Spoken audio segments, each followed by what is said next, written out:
The latest major anti-transgender attack has come out of England. The Cass Review, which was a report that was commissioned after political concerns around transgender people in England, was just released this week. And while everybody expected it to be anti-trans, I don't think people expected how big it would be and how vehemently anti-trans it was. Puberty blockers were an experimental treatment for which there was no evidence, and Cass has confirmed this over and over again, the lack of evidence. There are around 100 studies that have not been included in this Cass report, and we need to know why. The Minister obviously is not concerned about the way the Cass report has been used to perpetuate a broader hostile environment towards trans people in the UK, created in part by the government's delay to the GRA. Misrepresenting the report, and this high and mighty attitude from the Minister helps no one. Once, intelligence was a trait that was coveted, and hence acceptance to and graduation from prestigious universities was an experience that meant something. However, nothing is free from bias, and the slow creep of postmodernism and the well-meant lowered barriers to entry have instead led to the authority of good education no longer being correlated with actual intelligence, or even plain common sense. Part of this may be attributed to the ease of access to information. Because it is simple to retrieve information on almost any topic with just a tap of a button, the concept of experts has been watered down. Quite simply, anyone can obtain a surface-level understanding of a topic and deem themselves intelligent enough to not need a qualified individual to supervise or interpret that information for them. This sort of thing keeps coming up a lot, so I'm going to address it. I'm not an expert, and I openly welcome criticism, and in fact, I encourage it. Okay, sure, I've been to some college. I've read a few books for fun in my spare time. I do my best to be as accurate as possible when I condense this information so it's entertaining when I relate it. So by all means, please comment, stitch, correct, and share. But trust me, I know what I'm talking about is not an argument. It's usually what you hear from somebody you absolutely should not trust. Unless you've specifically sought a person out for their expertise and advice, that's not a valid argument. I really try hard to keep my videos under 1 minute so they can be stitched and duetted. But these videos can be as long as 3 minutes, so if you think you can condense and relate the information better than I can, please be my guest. But so far, everybody I've made that request to in the comments has refused. I'm not calling this user out specifically, but now I have a video I can point to when this cop-out pops up in my comments. One of the greatest examples of this can be seen in the ease with which statistics are used to support any stance, without truly understanding what those numbers mean, and as if random numbers are all one needs to support a stance and prove it to be the right one. However, few seem to realize that just because a study or academic paper is published doesn't mean that it is accurate, factual, or evidence-based. A good study is one that is replicable, reproducible, and transparent. It should be representative and generalizable, guided by logic, devoid of bias, and with external validity. In short, not every study you find is going to be a good study, and it takes some knowledge of the scientific method and an ability to critically examine studies to understand this. Even those who are enmeshed with academia are often bound to make mistakes, as the so-called hoax proved. So you were also involved in what came to be known as the gender studies hoax, where you and some of your colleagues submitted essentially fake journal articles that were accepted by peer-reviewed journals, and it showed up the academic industry really to be completely bankrupt. And yet nothing seems to have happened. There haven't been any consequences as a result of that, except for the people who were involved in submitting those journal articles in the first place. Can you tell us a bit more about that? Yeah, I think we won the battle but lost the war. I think the ideologues who are pushing out propaganda, there's no politic way to say it. These are moral impulses by ideologues. And the people who have pushed this out and are driving this in peer-reviewed journals, they're not doing that because they have good evidence for what they believe. They're doing it because they want to forward moral ideas. The so-called hoax was conducted by Alan Sokal, a professor of mathematics and a scholar of physics, to demonstrate the lack of intellectual rigor evident in many academic journals. He accomplished this by submitting a gibberish article to Social Test, an academic journal of cultural studies, in 1996. Sokal wanted to determine if a leading North American journal of cultural studies, whose editorial collective includes such luminaries as Frederick Jameson and Andrew Ross, would publish an article liberally salted with nonsense if A, it sounded good, and B, it flattered the editor's ideological preconceptions. He called this paper Transgressing the Boundaries Towards the Transformative Hermeneutics of Quantum Gravity. An excerpt from the paper reads as follows. It has become increasingly apparent that physical reality, no less than social reality, is at bottom a social and linguistic construct. That scientific knowledge, far from being objective, reflects and encodes the dominant ideologies and power relations of the culture that produced it. That the truth claims of science are inherently theory-laden and self-referential, and consequently, the discourse of the scientific community, for all its undeniable value, cannot assert a privileged epistemological status with respect to counter-hegemonic narratives emanating from dissident or marginalized communities. These themes can be traced, despite some differences of emphasis, in Aronowitz' analysis of the cultural fabric that produced quantum mechanics and Ross's discussion of oppositional discourses in post-quantum science, in Irigaray and Haley's exegeses of gender encoding and fluid mechanics, and in Harding's comprehensive critique of the gender ideology underlying the natural sciences in general and physics in particular. Sokal notes, in the first paragraph, I deride the dogma imposed by the long post-Enlightenment hegemony over the Western intellectual outlook, that there exists an external world whose properties are independent of any individual human being and indeed of humanity as a whole, that these properties are encoded in eternal physical laws, and that human beings can obtain reliable, albeit imperfect and tentative, knowledge of these laws by hewing to the objective procedures and epistemological strictures prescribed by the so-called scientific method. Is it now dogma in cultural studies that there exists no external world, or that there exists an external world but science obtains no knowledge of it? In the second paragraph, I declare, without the slightest evidence or argument, that physical reality, note the scare quotes, is at bottom a social and linguistic construct.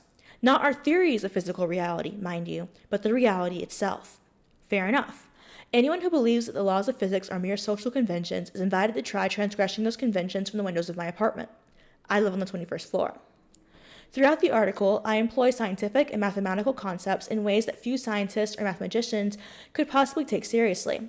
For example, I suggest that the morphogenetic field, a bizarre New Age idea proposed by Rupert Sheldrake, constitutes a cutting-edge theory of quantum gravity. This connection is pure invention. Even Sheldrake makes no such claim. I assert that Lacan's psychoanalytic speculations have been confirmed by recent work in quantum field theory. Even non-scientist readers might well wonder what in heaven's name quantum field theory has to do with psychoanalysis. Certainly, my article gives no reasoned argument to support such a link. Later in the article, I propose that the axiom of equality in mathematical set theory is somehow analogous to the homogeneous concept in feminist politics. In reality, all the axiom of equality states is that two sets are identical if and only if they have the same elements. Even readers without mathematical training might well be suspicious of the claim that axiom of equality reflects set theory's 19th century liberal origins. In sum, I intentionally wrote the article so that any competent physicist or mathematician, or undergraduate physics or math major, would realize that it is a spoof. Evidently, the editors of Social Text felt comfortable publishing an article on quantum physics without bothering to consult anyone knowledgeable in the subject. What concerns me is the proliferation, not just of nonsense and sloppy thinking per se, but of a particular kind of nonsense and sloppy thinking, one that denies the existence of objective realities, or, when challenged, admits their existence but downplays their practical relevance. At its best, a journal like Social Text raises important issues that no scientist should ignore. Questions, for example, about how corporate and government funding influence scientific work. Unfortunately, epistemic relativism does little to further the discussion of these matters. Does this sound familiar? It should be. This is a type of language often used by postmodernists, which at this point envelopes most of the humanities and academia. Perhaps one of the most influential of our time is Judith Butler, who once wrote, "The move from a structuralist account in which capital is understood to structure social relations in relatively homologous ways to a view of hegemony in which power relations are subject to repetition, convergence, and rearticulation brought the question of temporality into the thinking of structure, and marked a shift from the form of Althusserian theory that takes structural totalities as theoretical objects to one in which the insights into the contingent possibility of structure inaugurate a renewed conception of hegemony as bound up with the contingent sites and strategies of the rearticulation of power." Which, yes, is one sentence, and yes, is nonsense. The obfuscation of language comes alongside a radical decrease in literacy and critical thinking ability. As reported on Snopes.com, literacy rate is defined by UNESCO Institute for Statistics as the percentage of the population of a given age group that can read and write. A 2019 study ranked the U.S. as 125th for literacy, while data collected by the U.S. Department of Education, published in 2020, found that 130 million adults in the country have low literacy skills. In other words, more than half, 54% of Americans between the ages of 16 and 74 read below the equivalent of a 6th grade level. According to an empirical study by Zhao Hu and Hong Wei Zhang, published in the Journal of Language Teaching and Research, it was found that improvements in critical thinking are paralleled by improvements in reading comprehension. They believe that the presence of such a strong relationship may be due to the fact that critical thinking and reading are both cognitive abilities, which have some identifiable cognitive skills in common. In other words, if one goes up, so does the other, and if one goes down... Sharp decline in literacy. That's what we've all been seeing the last year or two. The trajectory hasn't changed since I started teaching at the college level 16 or 17 years ago. My students back then were far better readers and writers than my students today. But the last 2 or 3 years, the decline has been profound. There's no other way to describe it. So for all you students who are saying, well, you faculty need to understand what has happened during the pandemic, and therefore you need to be more lenient when you grade our written work. Sure, we can do that. That's not a problem. But me giving you an A for a C-level paper is not going to solve your problem. It is not going to miraculously make you a good writer. In the end, this profound lack of literacy skills will mean that quite a few professions will just be unavailable to you. So if you can't read 20 pages and summarize their argument in one short paragraph without grammatical errors, you need to get some help. It should come as no surprise, then, that many gender ideologues are unable or unwilling to read the Cass Review, and to understand why it is critical of many of the arguments, studies, and other writings of support of transitioning. In addition, many people prefer not to read a 300-page report before making an opinion on it. They prefer instead to have someone else do the hard work and to base their opinion off of theirs. While it is fair to trust a reviewer to help you decide an opinion on a movie you don't plan to watch or on a book you haven't read, in cases like these, regarding a difficult and important topic like the Cass Report, it would be best to read not just one perspective or one report, but many, and if possible, to refrain from making judgment without reading the original source material.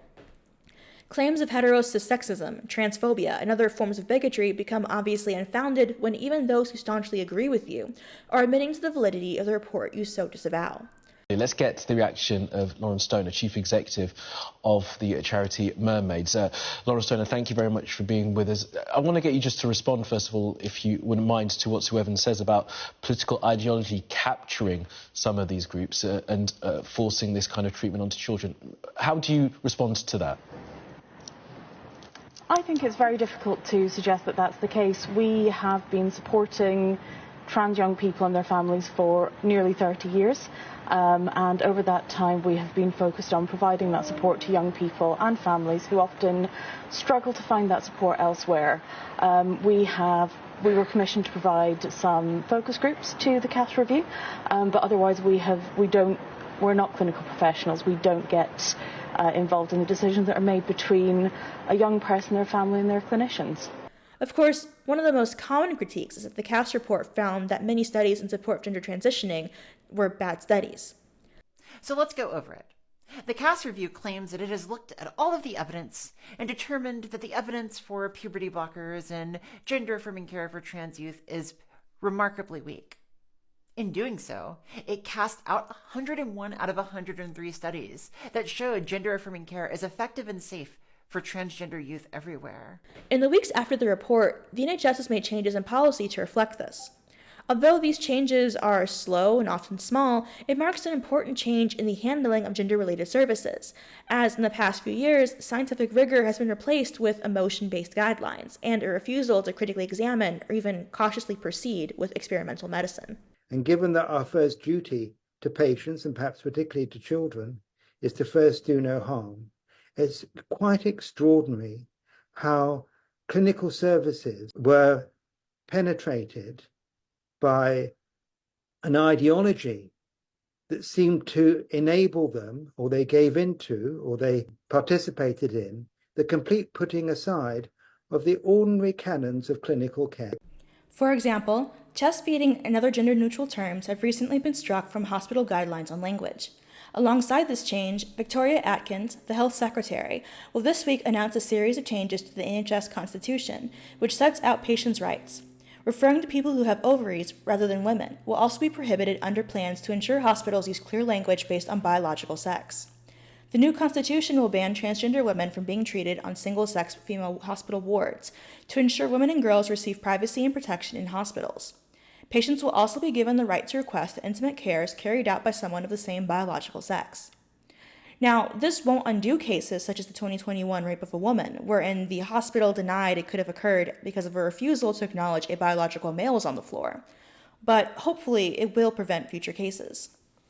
One would think that all of this could have been avoided. After all, not only is it common knowledge that sex is immutable and that sex-based violence is directed from men against women, but there have been plenty of studies illustrating these facts or the validity of arguments constructed from them over the past few years. However, many studies also exist which go against these claims, and these are often used as affirmation of trans women being real women. Of these studies, many, if not most, are biased or badly constructed, though those who prefer their outcomes seem to ignore this. For example, Strength, Power, and Aerobic Capacity of Transgender Athletes, a cross-sectional study, was recently published, and has been lauded as proof that trans-identified males should be allowed to play with natal women. Its findings were, in this cohort of athletes, trans women had similar testosterone concentration, higher estrogen, higher absolute hand grip strength, lower forced expiratory volume, and 1s forced vital capacity ratio, lower relative jump height, and lower relative VO2 max compared with cis women athletes. Trans men had similar testosterone concentration, lower absolute hand grip strength, and lower absolute VO2 max than cis men. However, given that there are already 18 other studies which refute this and illustrate that trans-identified males hold advantages against women in athletic ability, why was this one even needed? The bias in the study is immediately evident. When conducting a scientific study, one should propose a question and not a desired or expected result. The topic of the inclusion of trans-identified males in women's sports has always been a biased one, as Sarah Barker notes. From the start, the IOC ignored the precautionary principle. If there's reasonable risk of harm, unfairness, then you don't need perfect proof. Women's sports should have remained for women only until it was comprehensively proven trans-identified men brought no advantage at all. But the IOC ignored that, and here we are. This study further illustrates the bias that often exists in scientific or medical study on trans topics. The lead investigator of this study, Blair Hamilton, is himself biased as he is trans-identified male who was previously criticized for playing on a women's soccer team. And beyond this connection, he declared even before he started the study that he hoped to show that trans-identified men who reduced their testosterone and supplemented with estrogen had no advantage over women. Starting with the result you'd like and working backward from there is not scientific protocol. The resulting call for participants means that it will be difficult to control for purposeful underperformers, but also made no attempt to study the population of trans-identified males who were athletes. As Sarah Barker notes in New Study Bolsters Idea of Differences Between Science and Not Science, Hamilton's study sought participants who were competitive athletes or who were physically active 3 times per week. That could include a 2:30 marathoner training 10 hours a week or someone who walks briskly 3 times a week. They studied men, women, and trans women. The sampling issues continue as this study was not cross-sectional, which means that you only compare the groups at a single point in time. There is no way of knowing the baseline values of these participants before they started hormone therapy. This is the strength of a longitudinal design. You can compare before and after in the same person. A closer look at the data reveals that the cohorts are not matched, and the main comparison is between fit/trained reference women and unfit transgender women. The trans woman cohort has a BMI of 26, overweight, and 10 kilograms more fat mass and a 50% higher fat mass index than the reference women. The reference women also have a relatively high VO2 max, 54 milliliters, which would correspond to the highest elite level in women's team sports, for example. In comparison, the VO2 max of the trans woman is 45 milliliters, which corresponds more to an untrained/moderately active young adult. There is simply no way of knowing how much of this is due to the testosterone suppression and how much is due to the unbalanced groups. Even though the groups were not matched to allow a fair comparison, the trans women still had 12 kilograms more lean mass, which essentially means muscle mass, than the women they were compared to. suggesting that trans women still have a very clear advantage in muscle mass. A trans player injured 3 high school girls. The male-born athlete was filmed ripping a ball from a female player. His aggressive moves caused her to fall, writhing in pain. The basketball team was forced to forfeit. That's reportedly because the other girls feared getting injured as well. Trans swimmer Leah Thomas, who is a biological man, had an unfair advantage at the women's 500-yard freestyle championship the collegiate won in March. That's according to sports physiologist Dr. Ross Tucker. Tucker claims that Leah Thomas is the manifestation of the scientific evidence. The reduction in testosterone did not remove her biological advantage. Many of the studies which support medical transition for children are similarly poorly conducted. If one was to hold these studies to the same standard as is common for any other study, few of them would have been published, or at least published without immediate criticism, and calls to conduct the study again. The Cass Review has been criticized by trans rights activists for tossing out these studies, but even these claims illustrate that the critics haven't read or are incapable of understanding what the Cass Review reports, despite being written in a manner that is meant to be accessible to the greater public. Those studies which were rejected, falsely claimed to be 98% of studies supporting medicalization, were assessed using a standard quality assessment tool appropriate to the types of study identified. All high-quality and moderate-quality reviews were included in the synthesis of results. This totaled 58% of the 103 papers. This was done using the Newcastle Ottawa Scale, a standard appraisal tool, which was used to compare the studies. This scores items such as participant selection, comparability of groups, how alike they are, the outcomes of the studies, and how they were assessed, data provided, and whether it is representative of those studied. High-quality studies, scoring over 75%, would score well on most of these items. Moderate-quality studies, scoring between 50 to 75%, would miss some elements, which could affect outcomes. And low-quality studies would score 50% or less on the items the scale looked at. A major weakness of the studies was that they did not have adequate follow-up. In many cases, they did not follow young people for long enough for the long-term outcomes to be understood. Common claims by those opposing the review have been covered by a recent FAQ section in which it is confirmed that puberty blockers are not banned. Puberty blocker medications are used to address a number of different conditions. The review has considered the evidence in relation to safety and efficacy, clinical benefit, of the medications for use in young people with gender incongruence or gender dysphoria.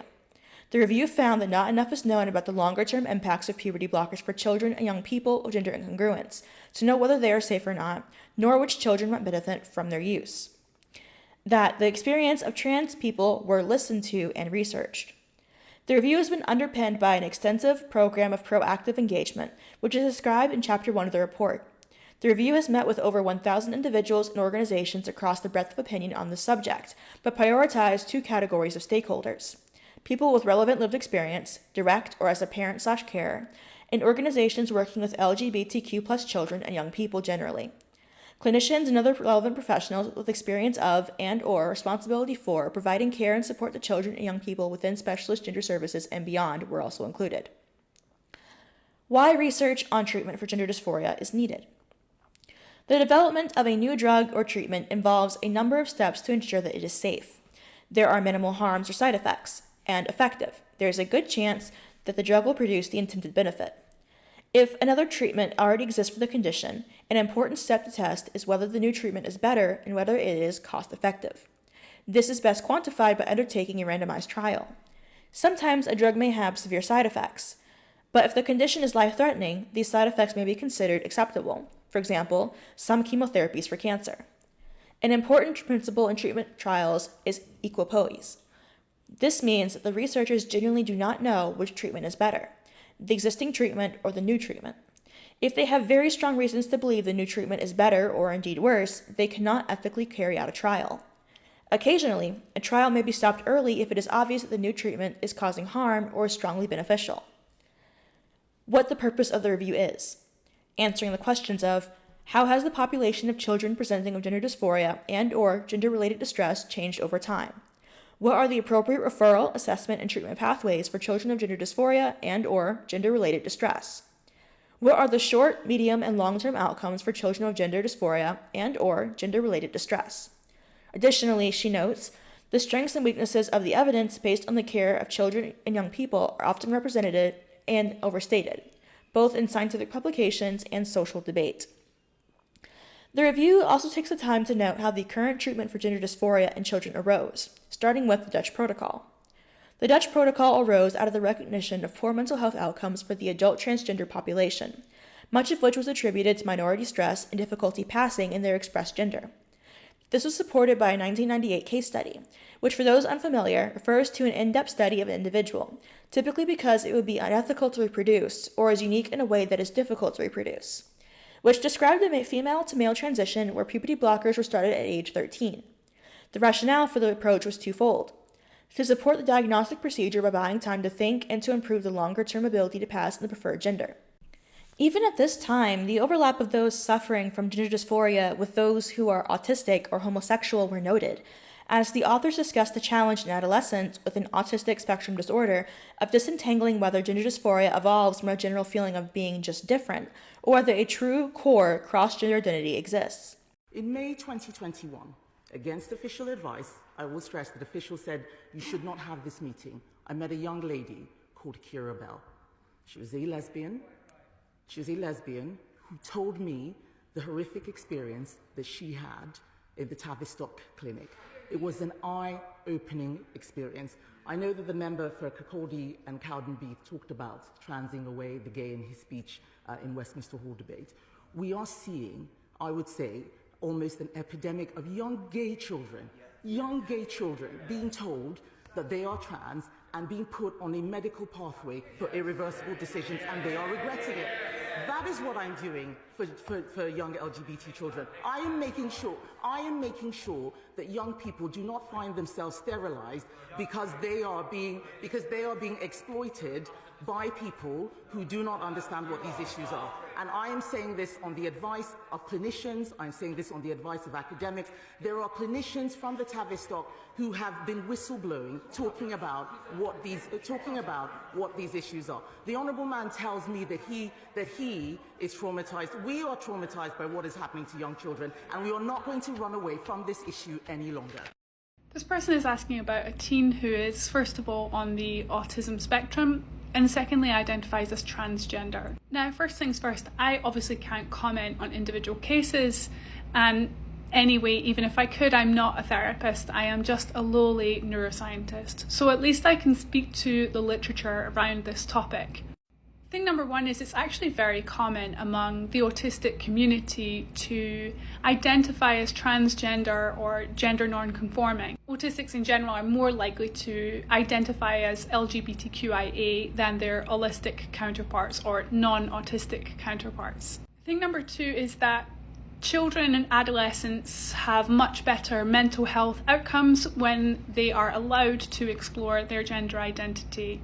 And what does that mean, to be allowed to explore gender identity? Well, it means that they get support and love and they are embraced for whichever stage of transition or exploration they happen to be in.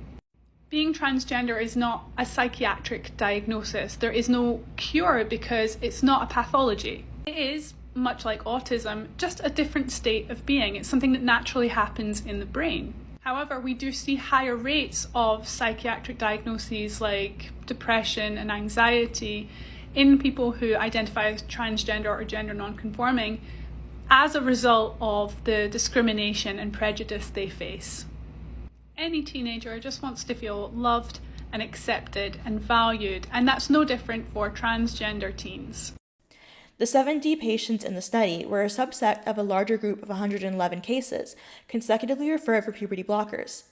The 70 were selected because they were the first ones ready to start the next stage of treatment, masculizing or feminizing hormones. Of the 70 patients, 89% were same-sex attracted to their birth-registered sex, with most of the rest being bisexual. Only one patient was exclusively heterosexual. The outcomes for the remaining 41 cases were not reported. The Dutch Protocol study wasn't free from bias either, as during puberty suppression, there was no change in body dysphoria, but behavioral and emotional problems decreased and general functioning improved. However, not all participants, 59 to 73% on the various measures, completed questionnaires after treatment, a potential source of bias, making it difficult to draw conclusions from the results. Additionally, a confounding factor was that all patients in the Dutch service were seen regularly by their psychiatrist or psychologist whilst on puberty blockers, so it is difficult to separate the therapeutic effects of these sessions from the role of puberty blockers alone. So, what exactly is the Dutch protocol? It was a set of strict requirements meant to ensure that people did not undergo transition when other treatments might suffice. Specifically, this included being minimum age 12, having a lifelong gender dysphoria increasing around puberty, being psychologically stable without serious comorbid psychiatric disorders that might interfere with the diagnostic process, and having family support. This, in turn, led to the affirmative model, wherein all comorbidities are tied to the minority stress model, essentially arguing that the stress associated with being a targeted minority is the cause for all other issues. This model is popular in the United States and is closely related to the UK early intervention model, which the Cass Review reports on as follows. Between 2011 to 2014, 44 patients aged 12 to 15 were recruited to the early intervention study, and preliminary results were reported to the Tavistock and Portman NHS Foundation Trust Board in 2015, at which point patients had received at least 1 year of treatment, and at the 2016 WPATH conference, when all patients had been followed up for at least 2 years. In contrast to the Dutch group, the UK's preliminary findings did not demonstrate improvement in psychological well-being, and in fact, some birth-registered females had a worsening of internalizing problems, depression and anxiety, based on parental report. In response to the Youth Self-Report Scale, there's a significant increase after 1 year on treatment in adolescents scoring the treatment, "I deliberately try to hurt or kill myself" as sometimes true, especially among birth-registered females. A subsequent reanalysis of the early intervention study, using original anonymized data from the study, took account of the direction of change in mental health outcomes for individual young people rather than just reporting group means. This secondary analysis found that 37 to 70% experienced no reliable change in distress across time points, 15 to 34% deteriorate, and 9 to 29% reliably improve. What this means is that, in 2014, the number of female referrals grew exponentially, alongside a sudden shift to using puberty blockers outside of research, despite no obvious rationale for doing so. In addition, the strict criteria followed by the Dutch protocol was abandoned, leading to the inclusion of far more people, including patients with no history of gender incongruence prior to puberty, as well as those of neurodiversity and complex mental health presentations. Do I expect trans activists and allies to understand what the report means? No. And those that do are well versed in playing dumb for their own benefit, pretending that words don't have meanings, that woman is a word assigned randomly, or that there is no reason to be wary of letting anyone identify as anything, and to allow them access to protected spaces as a result of those claims. Those are all par for the course for trans rights activists. It's plain to see that they value what benefits their own experiences more than preventing harm to other people, even if that means playing dumb. This, dear viewers, is where we part. This isn't even a full analysis of the Cass report. I just want to put that out there. I just got to the part where they were analyzing the participants in the study, the population of transgender individuals. And I believe that might be better served in another video, just because the Cass report is so long that any video that was comprehensive on the topic would probably be an hour long, if not more, depending on how much I quoted from the original text. Anyhow, if you guys have any comments, questions, or concerns, you can drop them in the comment section down below, and I'll see you guys next time. Bye!